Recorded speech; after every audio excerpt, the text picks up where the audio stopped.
Kami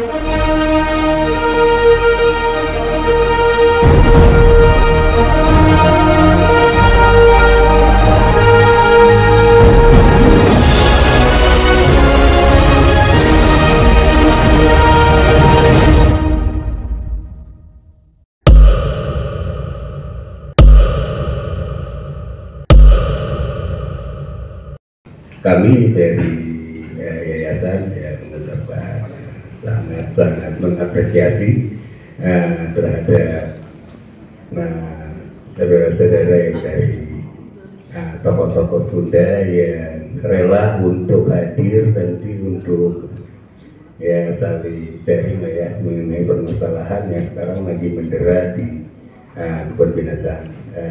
Sebelum dari pihak yayasan memaparkan, alangkah baiknya kita mendengar dulu. Kebetulan di kepengurusan yayasan ini hadir juga cucu dari pendiri kebun binatang, yaitu cucunya dari Pak Ema Pratama, yaitu saudara Danjira. Waktu tepat, silakan. Bismillahirrahmanirrahim. Assalamualaikum warahmatullahi wabarakatuh. Waalaikumsalam warahmatullahi Sampurasun. Rampes. Pertama-tama saya mengucapkan terima kasih kepada AMS karena sudah memfasilitasi kami untuk ada di sini, dan juga para tokoh-tokoh Sunda yang sudah hadir dan meluangkan waktunya untuk mengikuti acara ini. Saya Danjira Kusuma adalah cucu dari Raden Ema Bratakusuma atau yang bisa dikenal dengan Gan Ema. Gan Ema itu merupakan sosok yang luar biasa kalau saya tahu gitu. Seorang yang berkomitmen penuh untuk menjaga keberlangsungan lingkungan hidup. Pada saat itu ia mendirikan kebun binatang, merupakan bentuk syukurnya terhadap ciptaan Tuhan yang begitu beragam pada saat itu. Komitmen itu terus berlanjut kepada ayah saya, Raden Robi Udatakusuma, kemudian kepada saya, juga kakak-kakak saya yang terus berkomitmen untuk menjaga lingkungan hidup yang ada di Kota Bandung khususnya.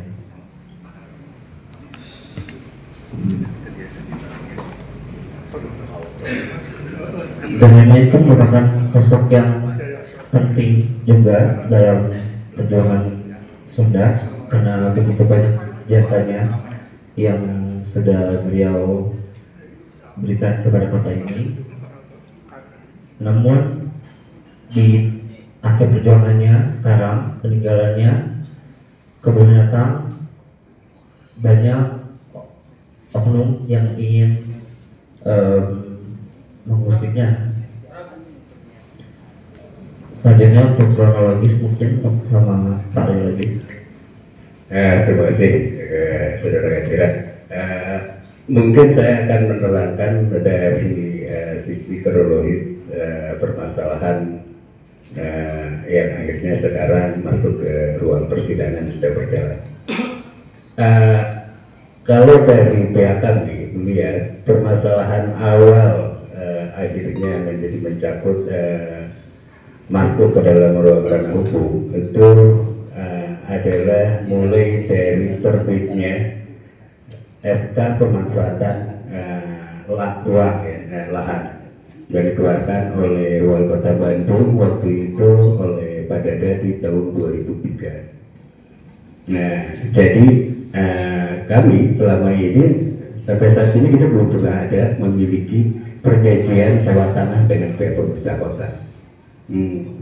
Dan spirit dari SK pemanfaatan lahan itu adalah hasil dari obrolan Pak Walinya itu sendiri, yaitu Pak Dada dengan almarhum Pak Rondi, di mana Pak Dada itu meminta ada bentuk kontribusi untuk kas daerah.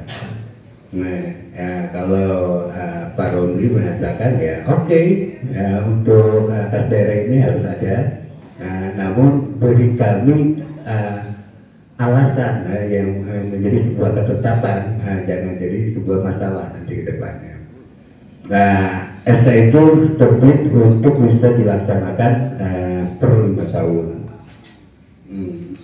Dan selama SK itu dilaksanakan ya dari pihak yayasan, kita setiap bulan itu memberikan kontribusi.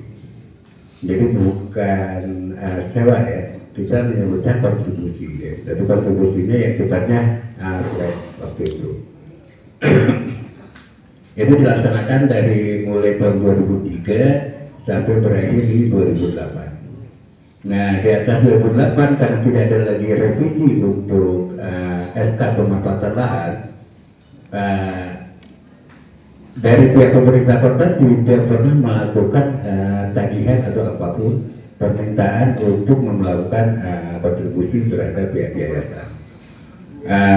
Muncul lagi permasalahan itu di awal pemerintahan wali kota penggantinya yaitu Bapak Ridwan Kamil. Nah, diawali tahun 2014 itu dengan datangnya dari pihak DPKAD mau melakukan groundbreaking buat pemasangan tiang panjang bola skywalk tanpa memberitahukan kepada kami di desa. Akhirnya ya kami menolak pemasangan tiang panjang. Nah, berapa hari dari situ Pak Wali ya Pak Ridwan Kamil mengundang kami ke Balai Kota untuk berbicara.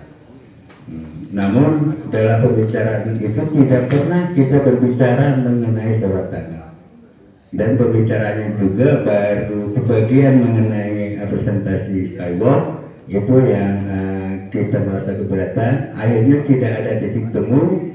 Di akhir pembicaraan itu Pak Wali ya Pak Ridwan Kamil itu mengatakan kita akan ada undangan lagi dan sekarang akan kita dalami. Namun yang kita tunggu-tunggu itu tidak pernah hadir. Nah, dari situ berapa hari dari situ ternyata ada yang mengaku kuasa hukum dari ahli waris Ibu Adini anaknya Pak Iman. Nah, yaitu sampai Pak Edi Jungsung dan Pak Dadang, yang mengatakan bahwa mereka bagian dari pemilik tanah dan meminta kami yayasan untuk tidak membangun atau memperjualbelikan lahan kebun binatang atau bekerjasama dengan pihak pemerintahan karena akan diacarakan di dalam persidangan oleh pihak ahli waris. Nah, dari situ kami melihat ini ada yang ahli waris, ya kita biarkan dulu. Kita biarkan. Nah, namun kita juga mendapatkan informasi Pak Ridwan Kamil berkirim surat ke Kejari meminta legal opinion (LO) terhadap Kejari mengenai 12 segel yang dimiliki oleh pihak pemerintah Kota Bandung. Itu tahun 2014. Nah, yang didalami oleh pihak Kejari, namun hasil dari pihak Kejari itu menerangkan bahwa posisi 12 segel yang didorong oleh pihak pemerintah itu bukan tempatnya di lahan kebun binatang. Dari situ muncul pernyataan dari wali kota yang mengatakan bahwa kebun binatang bukan bagian dari aset pemerintah Kota Bandung, baik yayasannya juga tanahnya.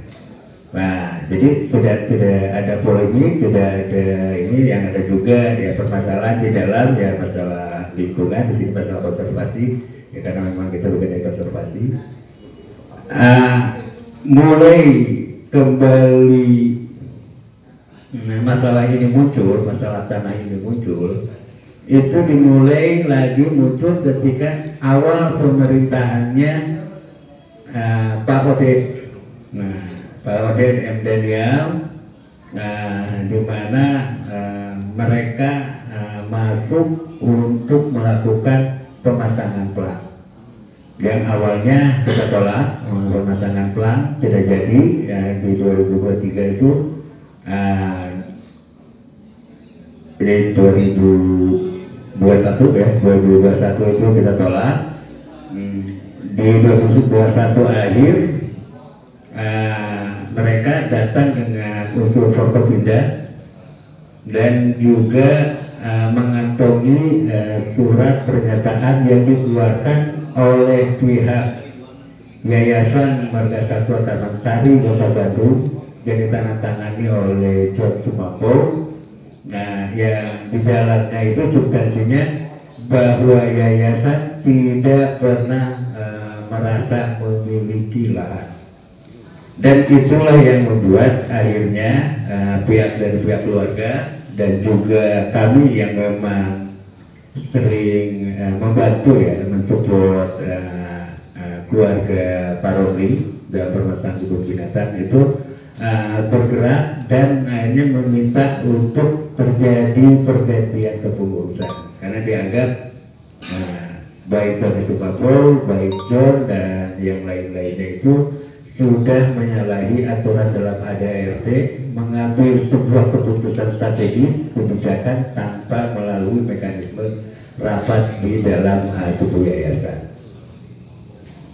Akhirnya kita ganti, kami ganti, masuklah ya rekan-rekan dalam kepengurusan. Di sini Ibu Nina, ya Ibu Kiki, di dalam pembina ada Prof. Bude, dalam perjalanan Teh Yani juga masuk.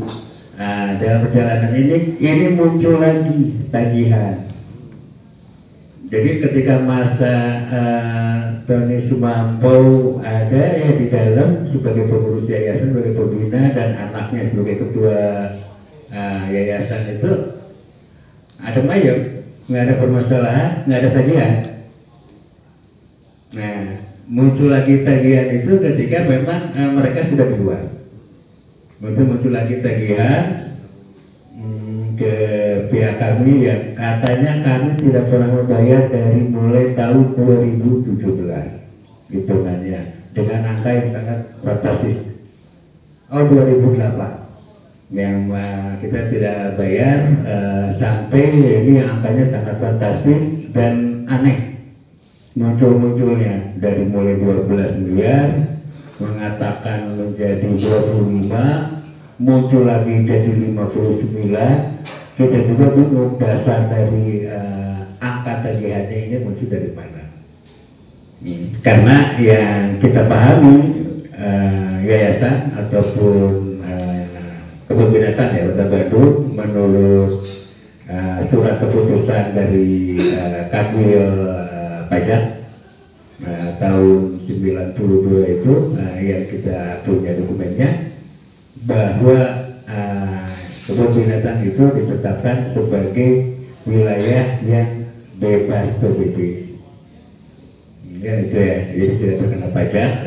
Namun mereka memasukkan angka-angka yang sangat fantastis itu termasuk di dalam angkanya PBB.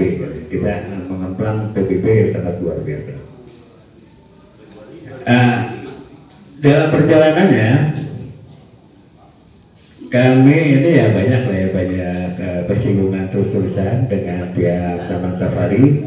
Katakan Tony Sumampo dan kawan-kawan ini sampai hari ini ya, kita terus-terusan, bahkan per tahun ini ya saya tahu mereka ini memaksakan memunculkan akta baru kepengurusan yayasan menurut versi mereka, sementara yang kita ketahui bahwa posisi di AHO itu kita lagi di blok ya, diblokir, tapi ini bisa keluar. Terus dasar pengeluarannya juga kita bingung, dan kita pernah lihat nama-nama yang masuk di dalamnya. Dari sekian puluh nama yang masuk di dalam kepengurusan yayasan versi mereka, itu hampir dipastikan hanya ada 2 orang Kota Bandung yang justru dipaksakan, yaitu saudara Gantira dengan ibunya ya Ibu Sri. Sisanya itu semua bukan orang Bandung, walaupun mereka mengatakan berkomitmen mau membangun Bandung. Nah itu sekilas dari kami. Mungkin ada masukan tambahan dari Ibu Kiki dan Ibu Nina. Waktu dan tempat. Baik, terima kasih Kang Aryo, atur nuhun para kasutuan, Kang Dinding, Kang Deni, sadayana biasa sebab kunci menawi sadayana nepankeun abdi Nina Kurniawati, abdi Sekretaris Umum Yayasan Marga Satwa Taman Sari, kali ketua abdi Ibu Kiki. Beliau adalah bendahara umum dari YMT, dan sebelah kiri Pak Aryo tadi yang menyampaikan itu beliau sekretaris dan Pak Gantira adalah anggota pembina sekaligus ahli waris dan sebetulnya PLT lah kalau katakan nanti untuk pengurus.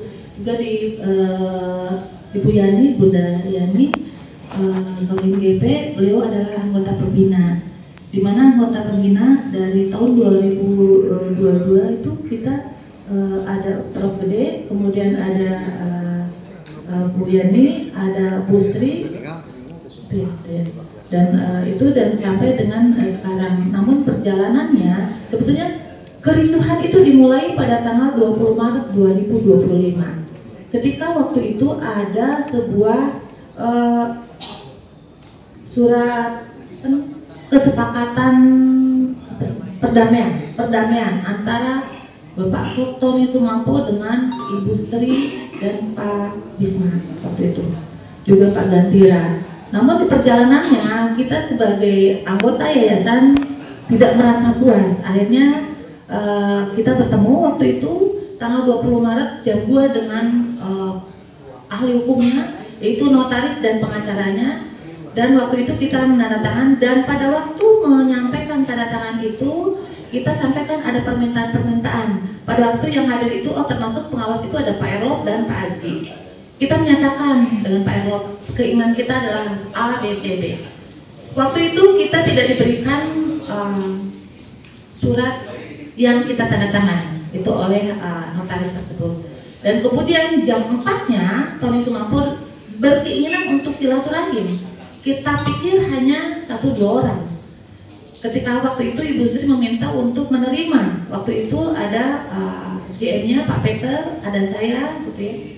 Karena pada waktu perjanjian itu ada yang tidak mau menandatangani ya, tidak ini, yaitu Bu Kiki, Prof Gede, Bu Yani, dan akhirnya saya dengan teman-teman juga akhirnya mencabut pernyataan itu untuk mengikuti pernyataan bahwa kita ingin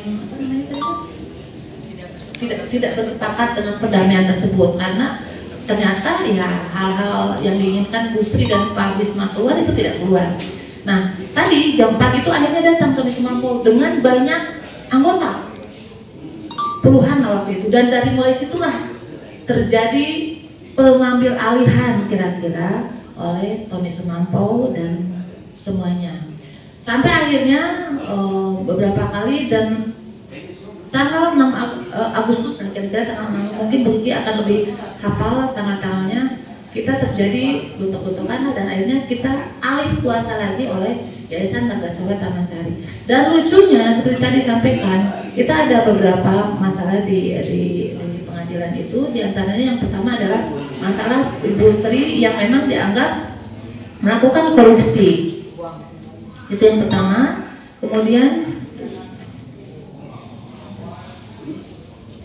Kemudian selain itu, selain dianggap korupsi, Pak Bisma dan Ibu Sri juga itu kasus tipikor Bu Sri dan Pak Bisma juga sekarang itu kan ada polis lain ya. Yang paling urgent sebetulnya polis lain. Bagaimana para binatang bisa makan, para karyawan bisa dapat gaji kalau misalkan kita tidak ada pendapatan. Itu yang paling utama menurut kami. Itu polis lain itu bagaimana ya sampai sekarang dipakai oleh polisi. Kemudian tipikor Bu Sri dan Pak Bisma. Kemudian yayasan ada 2, tiba-tiba padahal di ahunya lagi di blok, kok muncul ada yayasan baru dengan Tony Sumampo, dengan segala macam reng-rengannya ada di situ. Kan itu juga aneh kan. Kemudian tanah yang dikuasai oleh Pemda yang muncul di bulan Februari. Padahal gugatan itu di bulan November terhadap booster itu. Kemudian hal lainnya, izin LK juga kita dipermasalahkan. Jadi Yayasan Marga Satwa Taman Sari itu dari sana sini kita udah didesak kira-kira untuk diperkirakan untuk suruh keluar ya, digantikan dengan yayasan baru dan digantikan dengan Pemkot dan hal-hal lainnya. Tentu kami juga mengharap bantuan dari semua bapak dan ibu, semua para kasepuhan, karena bahwa Yayasan Marga Satwa Taman Sari dengan operasional Badungju atau kebun binatang Badung itu selain sebagai warisan leluhur kita orang Sunda, tetapi juga itu sebagai tempat pendidikan, di mana di situ tempat studi para mahasiswa, tempat studi para SMA dan sebagainya, dan hal lain sebagainya. Di situ ada budaya, ada pencak silat dan sebagainya. Dan tentu ini adalah kepemilikan kita bersama, bukan hanya Yayasan Marga Satwa Taman Sari, tapi kepemilikan masyarakat Bandung, masyarakat yang sejak dahulu kala kita miliki kebun binatang Bandung. Intinya diucapkan terima kasih kepada Kang Ruli tentunya dari AMS dan rekan-rekannya, juga para kesepuan semuanya, dari Gerbis, Kang Andri, dari Majelis Musyawarah Sunda, dan semuanya pokoknya Bapak dan Ibu sini berkenan untuk mohon bantuannya kepada kami. Kita berkenan untuk memohon tadi hal-hal tersebut bisa dibantu. Ini adalah milik kita semua yang tentu perlu bantuan dari Bapak dan Ibu. Nah, mungkin Bu Kikit tambahan. Bismillahirrahmanirrahim. Assalamualaikum warahmatullahi wabarakatuh. Waalaikumsalam. Sampurasun. Rampes. Sudah banyak tadi diceritakan baik oleh ahli waris Gandhira Bratakusuma, juga oleh Pak Aryo dan Ibu Nina. Yang saya akan garis bawahi adalah kebun binatang Bandung ini sudah ada sejak 1933. Lalu dengan berbagai upaya, pada saat itu Pak Ema Bratakusuma yang kita kenal Gan Ema Bratakusuma mengupayakan agar kebun binatang ini tetap berdiri dengan kekuatannya, dengan semua kemampuannya secara pribadi, tanpa ada bantuan dari pihak manapun. Dan itu berlanjut sampai dengan 1957. Pada saat 1933 itu adalah terbentuknya perkumpulan para pencinta satwa. Lalu di tahun 1957 dibuatlah sebuah yayasan, yaitu Yayasan Marga Satwa Taman Sari Kebun Binatang Bandung, di mana pada saat itu disahkan secara notaril. Jadi sah, yayasan ini sangat sah berdiri 1957. Dan sampai hari ini, sejak 57 sampai dengan 2025 bulan September tanggal 18, Yayasan Marga Satwa Taman Sari Ema Bratakusuma tidak pernah berubah bentuk dan tidak pernah mengalihkan apapun terhadap siapapun. Jadi, kalaupun tahun 2017 ada kerjasama antara ahli waris Ema Bratakusuma, yaitu Romli Bratakusuma, untuk keberlangsungan kebun binatang, hanya sebatas pengelolaan. Pengelolaannya itu dikerjasamakan kepada Tony Sumampo. Cuman ada permohonan dari Tony Sumampo dan reng-rengannya, yaitu bahwa saya bantu dengan catatan mohon kami semua dari Taman Safari, saya sebutkan saja, bisa masuk ke dalam akta yayasan. Ini adalah, nah pada saat itu kondisi Pak Romli diizinkan sedang kondisi sakit. Beliau sangat khawatir dengan keberadaan kebun binatang, di mana istrinya pada saat itu memang belum tahu bagaimana mengelola kebun binatang. Begitu juga Pak Bisma Bratakusuma dan Gandhira Bratakusuma. Tahun 2017 saat itu usianya masih belum cukup untuk bisa mengelola dan kuat menangani pengelolaan kebun binatang. Maka dengan beberapa hal pertimbangan tersebut akhirnya disepakati disepakatilah bahwa Tony Sumapau masuk ke dalam akta yayasan. Nah, mulai saat itulah ternyata Allah menghendaki yang terbaik untuk Pak Romli. Di bulan November Pak Romli meninggal, dan sejak artinya baru berjalan kurang lebih sekitar 5 bulan Pak Romli meninggal. Pernah ada laporan keuangan dari yayasan yang dikelola oleh Tony Sumapau, dikelola oleh Tony Sumapau terhadap keluarga. Itu tahun 2018 1 kali, tapi bukan laporan keuangan secara rinci, lebih kepada melaporkan pemasukannya X rupiah, pengeluarannya X rupiah, sisa saldonya R rupiah. Hanya itu saja. Namun setelah itu tidak pernah ada lagi laporan apapun, bahkan akses keuangan Ibu Sri sebagai ahli waris dan Gantira juga Bisma Bratakusuma itu tidak ada di dalam yayasan tersebut. Nah, dengan pertimbangan-pertimbangan tersebut, maka keluarga ahli waris khususnya disepakati oleh seluruh anggota yang ada di dalam struktur kepengurusan meminta kepada Tony Sumapau untuk segera dibuat perubahan struktur, karena pada saat 2017 itu Pak Romli adalah sebagai ketua yayasan, Tony Sumapau dan Ibu Sri sebagai anggota pembina. Lalu ketua pengurusnya adalah John Sumapau dan wakil sekretaris adalah Bisma Bratakusuma. Kenapa saja hanya menyebutkan beberapa organ saja? Sebab beliau selain pengurus adalah ahli waris dari Emma Bratakusuma. Nah, itu pun tidak dikabulkan oleh Tony Sumapau. Malah tadi yang seperti disampaikan oleh Pak Aryo, bahwa di tahun 2019 Tony Sumapau membuat surat ke pemerintah kota. Mohon maaf kalau saya salah, antara 19 atau 2020. Itu tanggal 6 September 2021. Malah Tony Sumapau memberikan surat ke pemerintah kota tanpa melalui rapat Dewan Pembina. Dan beliau menyatakan dirinya sebagai ketua.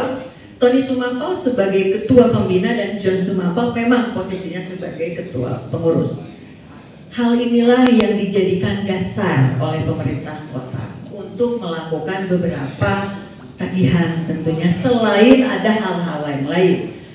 Dengan berjalannya waktu dan tidak ada kesepakatan antara organ yayasan di dalamnya adalah ada ahli waris, akhirnya yayasan memutuskan untuk membuat skorsing terhadap Tony Sumapau dan John Sumapau.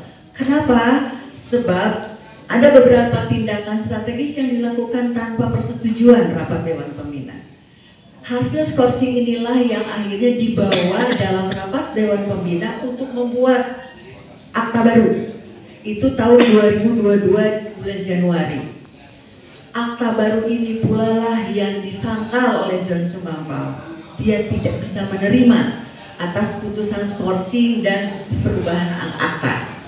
John Sumapau melaporkan Ibu Sri dan Pak Bisma kepada kepolisian dengan tuduhan membubuhkan tanda tangan palsu terhadap akta otentik.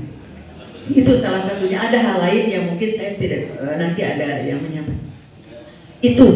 Inilah yang menjadi kunci masalah selain masalah kepemilikan lahan. Nah, dalam 2022 hingga 2023 banyak tagihan lah, apalah dari pemerintah kota. Namun perlu saya garis bawahi bahwa yayasan mengajukan keberatan kaitannya dengan sewa menyewa. Bahkan itu di PT UN kan. Dan bersyukur sampai tingkat kasasi, Yayasan Marga Satwa Taman Sari terkait sewa menyewa itu menang. Namun yang menjadi tanda tanya lagi, Tony Sumapau mengadakan pendekatan melalui pengacara kepada Ibu Sri, Pak Bisma dan Gantira, menyatakan bahwa gugatan yang terkait tadi pembubuhan tanda tangan palsu itu kita cabut dengan catatan ayo buat kesepakatan perdamaian. Ibu Sri dan Pak Bisma pada saat diminta itu sedang ada di dalam dengan tuduhan yang lain, tuduhan tipikor yang tadi sudah dijelaskan. Coba kita bayangkan, seseorang yang sedang ada dalam masa tahanan, yang putusannya pun belum jelas hingga hari ini. Sampai hari ini putusannya tidak jelas benar atau salah beliau. Sampai hari ini belum, masih berproses. Dalam kondisi seperti itu ada tekanan dan disampaikan bahwa jika kesepakatan perdamaian ini tidak ditandatangan, anak Anda, Gandhira Bratakusuma, akan masuk juga ke dalam permasalahan sebab dia ada sebagai pembina di anggota pembina di akta yang dipersoalkan. Saya tidak bisa bayangkan bagaimana seorang ibu dan seorang kakak melihat adiknya juga akan digiring ke dalam permasalahan. Mereka sudah merasakan bagaimana rasanya ada di dalam, sangat merasakan, dan tentu kita rasakan juga. Walaupun kita tidak ada di dalam, tapi bisa bayangkan bagaimana ibu dan anak ada dalam satu berbeda ruangan tapi tidak bebas dan dengan tuntutan yang belum jelas. Bisa kita bayangkan. Dan itu terus menerus bergulir, dorongan dari Polda juga, surat panggilan dan sebagainya muncul. Akhirnya dengan berat hati, dengan sangat berat hati, Ibu Sri, Pak Bisma dan Gandhira menandatangani surat kesepakatan perdamaian itu. Lalu dibuat satu hal, dalam kesepakatan perdamaian itu ada 3 organ yayasan, 3 orang yayasan yang tidak menandatangani. Namun kesepakatan perdamaian tersebut bisa menjadi akta oleh notaris, diaktakan oleh notaris. Entah bagaimana, saya tidak paham kaitannya dengan hukum.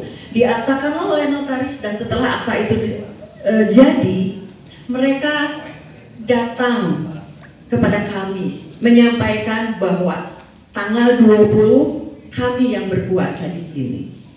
Kami yang memiliki surat dari Bisma, Gandhira dan Ibu Sri sebagai ahli waris dan sekaligus sebagai organ yayasan menyatakan sepakat untuk berdamai dengan kami. Dan seluruh karyawan harus taat dan turut atas perintah kami saat ini. Makanya kenapa ada pernah dimuat di berita Yayasan Marga Satwa Taman Sari kembali dikelola oleh Taman Safari Indonesia. Itu ada di koran, di media massa. Disitulah kami yayasan karyawan mendapatkan tekanan. Bahkan ada beberapa hal yang tidak seharusnya terjadi di yayasan, baik itu di kebun binatang, terjadi. Lalu dengan keterbatasan kami yang kurang paham terkait hukum, namun kami mendapat tekanan. Akhirnya pada tanggal 2 Juli, karyawan merasa tidak puas dengan apa yang dilakukan oleh tim Tony Sumampau yang mengaku dirinya sebagai Yayasan Marga Satwa Taman Sari pada saat itu. Karyawan mengadakan pergerakan dan Tony Sumampau saat itu di tanggal 2 tersebut menunjukkan bahwa ini loh, kami punya akta kesepakatan. Tapi akhirnya ada perdebatan dan terjadilah kesepakatan bahwa pengelolaan segala macam oleh kita, namun Tony Sumampau tetap ada di situ. Dengan catatan tidak ada penekanan dan lain-lain oleh mereka. Namun dari tanggal 2 sampai tanggal 17, Tony Sumampau tetap dengan timnya tetap melakukan penekanan kepada karyawan. Karyawan mulai jengah dan dia merasa tidak nyaman untuk bekerja. Akhirnya karyawan melakukan pergerakan kembali. Pergerakan inilah yang akhirnya menjadikan Yayasan Marga Satwa Bisma Bratakusuma bisa kembali mengelola di tanggal 18 Juli 2025. Namun yang lucunya, tanggal 18 Juli 2025 itu ada ditunjukkan salah satu surat titipan dari kejaksaan terkait objek sita kaitannya dengan tadi kasus tipikor. Dititipkan kepada Tony Sumampau, kepada John Sumampau. Saya yang bukan orang hukum asa aneh, aing tegar pasnya jeung maneh. Nah ujug-ujug harta aing dititipkeun ka maneh masuk akal teu cek saya. Ieu nah teh asa terus akal, asa teu kudu nitip ka si eta. Daya takemanya harta orang diceklan bukusu satu. Tapi sudahlah, itu berproses di sisi yang lain. Berjalannya waktu dari tanggal 18 Juli sampai dengan 6 Agustus. 6 Agustus, Tony Sumampau dan rombongan masuk merangsek ke dalam kebun binatang Bandung pagi-pagi jam 6.30, di mana seluruh karyawan yang piket itu disuruh keluar, diharuskan keluar, bahkan barang-barangnya dilempar-lemparkan keluar oleh security yang dibawa oleh Tony Sumampau. Dan pada saat itu ada karyawan yang memang masuknya pagi-pagi. Kami ada karyawan yang masuk pagi karena ada harus memberi makan satwa, membereskan kandang dan sebagainya. Itu pun tidak boleh masuk. Lalu salah satu kuasa hukum kami datang menyampaikan, tolong bukakan pintu, boleh saya kuasa hukum untuk masuk ke dalam. Tidak diizinkan. Lalu dengan paksaan dan sebagainya tetap tidak diizinkan. Bahkan yang lebih parah lagi, lebih parah menurut saya, Kapolsek datang untuk masuk ke dalam, dilarang. Dan lucunya ditanya sama security, mana sudah tugas Anda? Kepada Kapolsek. Dan mereka ngotot. Akhirnya karena karyawan sudah sangat dekat dengan satwa dan memiliki tanggung jawab moral. Karena pada saat ada kematian atau masalah dengan satwa, tentu yang akan menjadi kena masalah adalah kami, pengelola. Dan akhirnya karyawan mencoba merangsak masuk dan akhirnya bisa masuk, namun terjadi memang bentrokan di sana. Tidak tentu terjadi bentrokan. Akhirnya kita dipisahkan oleh kepolisian dan yang saya tidak paham, mereka yang masuk ke dalam duluan, mereka melapor ke kepolisian bahwa mereka diserang. Tony Sumampau dan sekuritinya diserang oleh Yayasan Marga Satwa Taman Sari Bisma Bratakusuma. Ini juga, tapi dari kami yang melapor ke kepolisian itu tidak bisa diterima laporannya. Ini masalah internal, silahkan diselesaikan jawaban kalau kami yang melapor. Tapi dari mereka diterima. Ini. Dan sejak tanggal 6 Agustus itulah kebun binatang Bandung dipolis lain. Karyawan awalnya tidak boleh masuk. Namun kita sampaikan, Bapak, bagaimana kalau satwa kami mati di dalam? Ada 704 lebih satwa di dalam. Bukan hanya satu atau dua atau hanya sekedar kucing dan anjing. Ada satwa-satwa dilindungi. Kalau mati, siapa yang bertanggung jawab? Akhirnya kami diizinkan tapi dengan berbagai syarat. Boleh masuk tapi harus menulis ABC dan sebagainya, tapi kami ikuti. Yang penting kami bisa memelihara satwa. Dan dari sejak tanggal 6 Agustus kami ditutup sampai hari ini, tidak ada sepeser pun bantuan dari pemerintah atau siapapun, tidak ada. Apalagi yang di media massa diceritakan ada PKBSI. Perlu diketahui, susunan organ yayasan yang mereka akui, salah satunya adalah ada ketua PKBSI di dalamnya, ada juga sekjen PKBSI di dalamnya. Bagaimana ceritanya? PKBSI Persatuan Kebun Binatang se-Indonesia yang harusnya mengenangui seluruh kebun binatang yang ada di Indonesia, malah masuk ke dalam organ yayasan Kebun Binatang Bandung atau Yayasan Marga Satwa Taman Sari. Tidak masuk akal, saya juga pusing lagi. Banyak yang saya pusing tapi saya tidak paham dan itu bukan bagian saya. Saya hanya ingin menceritakan bahwa inilah kami saat ini. Keputusan tentang tipikor belum diputuskan. Kejahatan yang dinyatakan belum tentu benar dijadikan alat untuk menekan. Lalu ada hal lain yang kami alami seperti saya ceritakan tadi. Demikian izin saya mengakhiri semuanya. Terima kasih untuk semuanya, Bapak Ibu, tokoh masyarakat dan semua. Mohon maaf apabila tidak ada salah kata. Assalamualaikum warahmatullahi wabarakatuh.